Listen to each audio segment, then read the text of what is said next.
businesses routinely seek out private sector individuals or businesses and, in exchange for political support, bestow favors on them, the society is said to be in the grip of crony capitalism.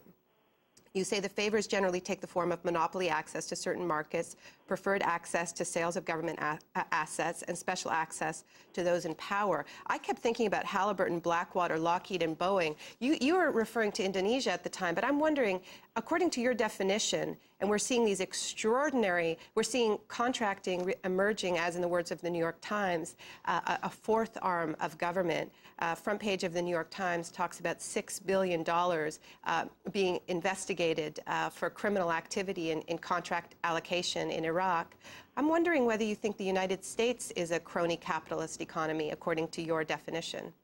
Every economy exists, no matter what the level of democracy, has elements of crony capitalism. It's given human nature and given the democratic structures which we all, I assume, adhere to, that is an inevitable consequence. The major issue is it the dominant force within an economy?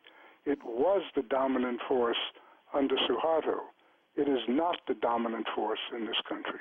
Well, how about this? In 2003, when you were head of the Federal Reserve, the U.S. government handed out 3,500 contracts to companies to perform security functions. In 2006, the year that you left the Federal Reserve, they handed out 115,000 such contracts. It seems to me that it is becoming a dominant force. Are you talking about the contracts that the Federal Reserve put out? I'm talking about the crony capitalist system of a Republican government handing out an extraordinary level of contracts to private companies who then support these politicians with the political favors that you're describing in your book and your definition of crony capitalism. You've overseen an explosion of the contract economy. Final word, Alan Greenspan. I understand what you're saying. Are you saying the Federal Reserve is doing that, or the government is doing it? I'm saying that the U.S. government is doing it. Well, the U.S. government has to purchase equipment from the private sector. It doesn't produce it itself, and you may characterize it in many different ways, and obviously I'm not going to deny that there's all sorts of corruption which goes on in every country. The problem, essentially, for a democratic society is to maintain the civil liberties of the society and suppress that.